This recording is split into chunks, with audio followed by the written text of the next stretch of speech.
Fala pessoal, sejam bem-vindos, começando mais um vídeo com muitas informações importantes. Mas antes, eu peço para que você se inscreva no canal, deixe o seu like e compartilhe o vídeo com o máximo de pessoas. Giro na tela e notícias a seguir.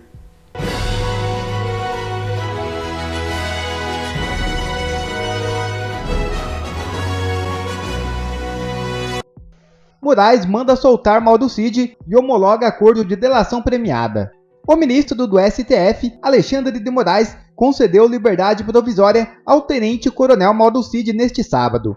Moraes também homologou o pedido de acordo de delação premiada apresentado pelo ex-ajudante de ordens de Jair Bolsonaro, solto depois de 4 meses.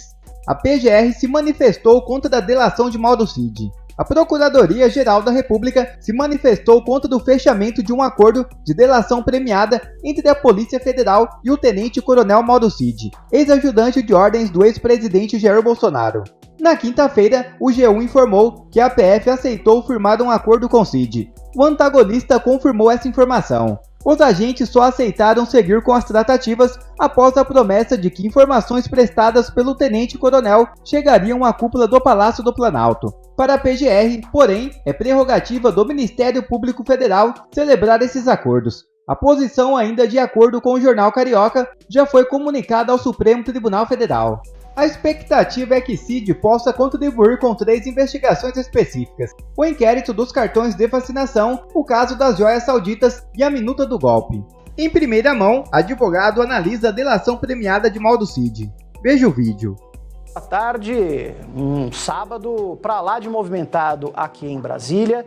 Informações importantes vindas do Supremo Tribunal Federal. O ministro Alexandre de Moraes finalmente anunciou a homologação do acordo de delação premiada envolvendo a Polícia Federal e o ex-ajudante de ordens de Jair Bolsonaro, Mauro Cid. Então, a partir de agora, Mauro Cid se torna um colaborador premiado, ou seja, ele perde o direito constitucional de ficar em silêncio para não se comprometer em novos depoimentos à PF. Então, por exemplo, se algum investigador pergunta, o senhor sabe de tal coisa? E se ele disser, por exemplo, que não sabe, né, e depois ficar comprovado que ele sabia, ele pode perder todos os direitos acordados nesta delação premiada. É esperado agora que a PF marque as datas dos próximos depoimentos. Os últimos 2 contabilizaram mais de 19 horas de depoimento à própria Polícia Federal e agora, na qualidade de delator premiado, a expectativa é de que Mauro Cid deponha sobre diversos assuntos. Eu tenho a informação de que Mauro Cid se dispôs a falar sobre os 3 inquéritos pelos quais ele está respondendo. O primeiro deles diz respeito à falsificação do cartão de vacinação de Jair Bolsonaro e da própria família. O segundo, o mais polêmico, diz respeito ao esquema de venda de joias. É um esquema, segundo a Polícia Federal, uma organização criminosa, de acordo com o inquérito, foi montada e teria se beneficiado de mais de R$1 milhão.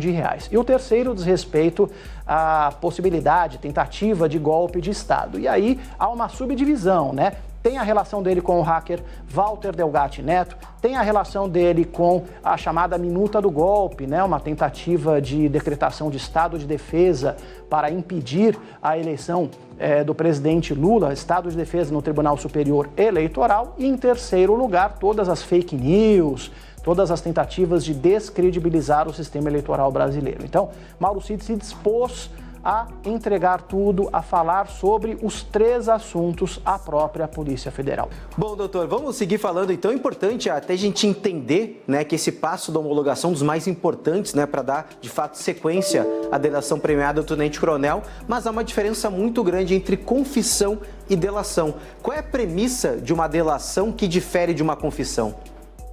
A confissão, ela atenua a pena do réu. A delação premiada pode, inclusive, absolvê-lo.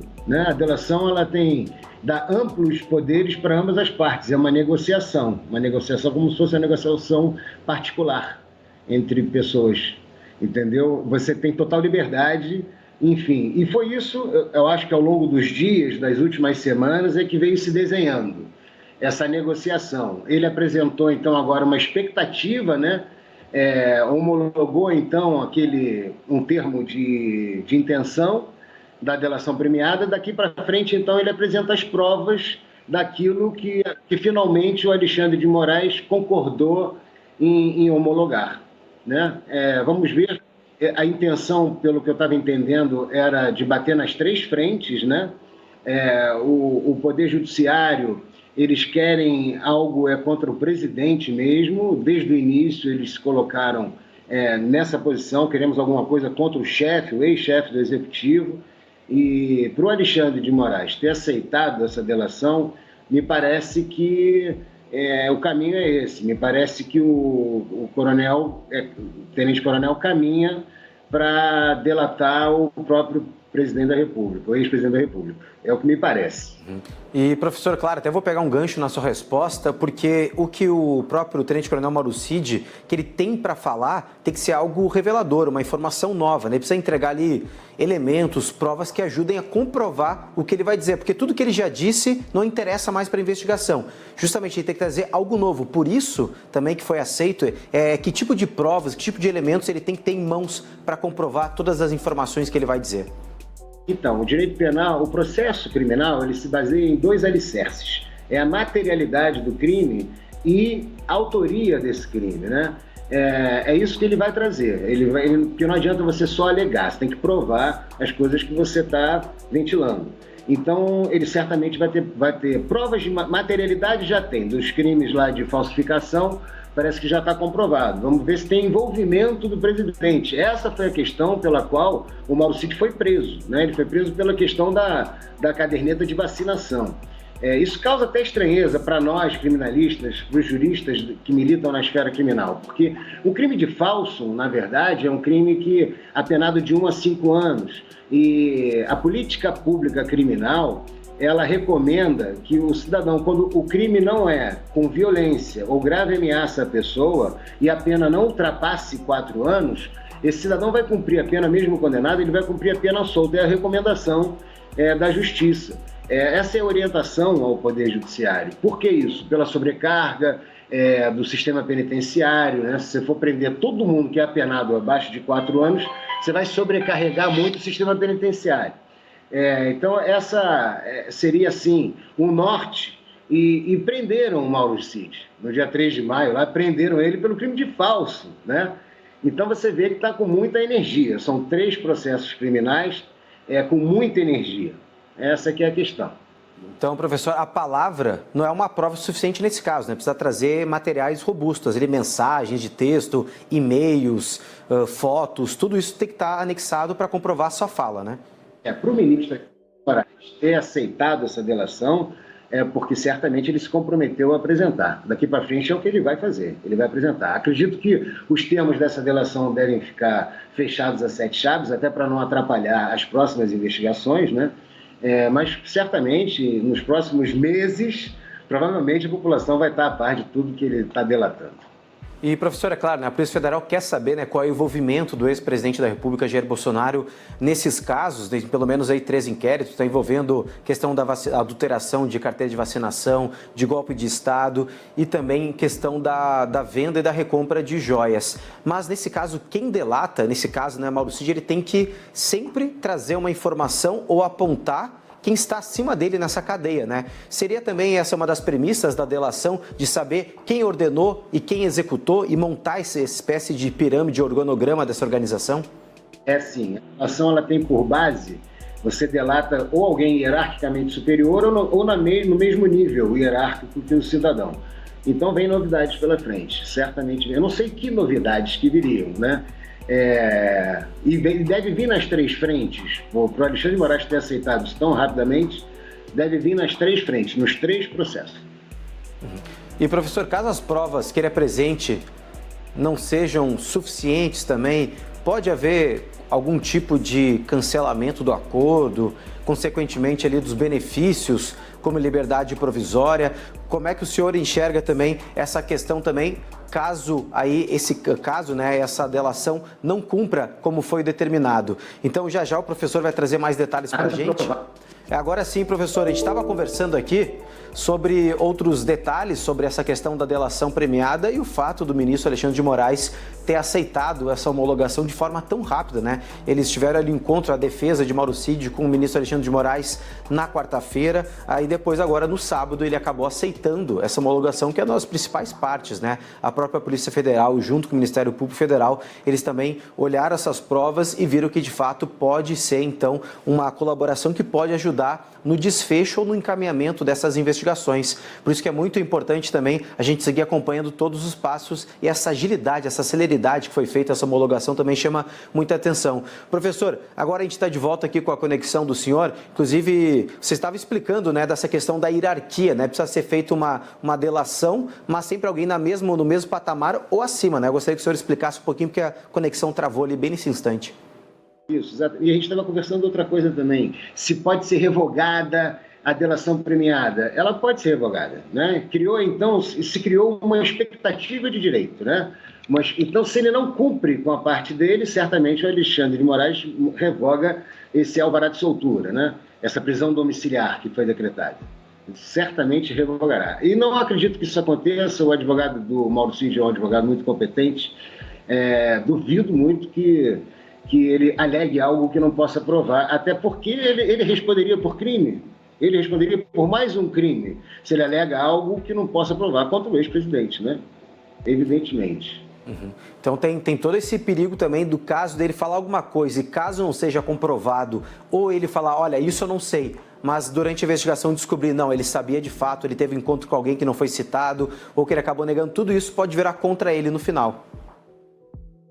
Pode virar contra ele. E ele tem consciência disso, é um inquérito que deve ter sido muito bem estudado, os três, né, pelo advogado. Certamente ele vai apresentar as provas do que ele está alegando. E o Alexandre de Moraes, para ter aceitado, é porque as provas devem ser contundentes. Professor, até se a gente voltar um pouquinho no passado, né, um passado mais recente, a gente teve outros casos de delação, como o Mensalão, também a Lava Jato, e meio que foi um instrumento utilizado muito, principalmente ali na Lava Jato, em que se ouvia muito que ele diz que me diz, que eu vi, eu ouvi, eu sei, mas nada disso importa se não tiver algo concreto, né? Como ali um áudio, vídeo, um texto para comprovar os argumentos, né? A Lava Jato foi um processo criminal muito rico em detalhes. Nós temos confissões ali dentro, não temos só delações, né? Os acordos de leniência das empresas, ele adiantou, ele foi ao final do processo, foi mapeado todo o sistema de corrupção do país inteiro. A gente travou a conexão agora com o professor, a gente estava conversando com ele sobre justamente a homologação aí sobre o acordo de delação premiada do tenente-coronel Mauro Cid. Ele está trazendo mais detalhes de como funciona, né, a questão da premissa de uma delação, que é muito importante porque a delação, de fato, precisa estar acompanhada juntamente de provas, de elementos que comprovem tudo que Mauro Cid aí está argumentando. E o próprio professor disse, pelo fato do ministro Alexandre de Moraes, do SF, ter aceitado de forma tão rápida feita essa homologação de forma tão rápida, aí sim ele acredita que seja assim, tenha provas substanciais, concretas e mais robustas sobre isso. Professor, estamos de volta aqui com a nossa conexão. O assunto é tão pesado que a conexão acaba também aí pesando um pouquinho. Mas, professor, até eu gostaria de perguntar para o senhor, né? O senhor falou, né, que até pela agilidade e celeridade do Alexandre de Moraes, com certeza a defesa vai apresentar, né, provas robustas. Mas o fato de Mauro Cid ser um personagem central, que conecta vários outros episódios, ele é uma peça importante nesse quebra-cabeça. Isso facilitou muito essa negociação de delação? Acredito que sim. Eu fico conjecturando, né? Porque a gente não sabe o que tem dentro dessa delação. É uma caixinha de surpresa, literalmente. O único indício que eu tenho foi essa agilidade realmente do ministro em aceitar a delação, né? Com um parecer contrário do Ministério Público. Vale lembrar que o parecer do Ministério Público não foi contrário à essência, ao conteúdo da delação, mas à forma como ela foi feita, porque tem ali um conflito de competência, né? O Ministério Público e a Polícia Federal. O Ministério Público diz que a Polícia Federal não tem competência para realizar delação premiada, e a Polícia Federal, por sua vez, também acha que o Ministério Público não tem competência para investigar, e tem, né? Então, nas duas questões, as duas instituições Bom, quer receber mais conteúdos como esse? Então inscreva-se agora mesmo no canal, deixe o seu like e compartilhe o vídeo com o máximo de pessoas. Assim você vai estar me ajudando demais. Fico por aqui, um forte abraço e que Deus abençoe a todos. Brasil acima de tudo e Deus acima de todos.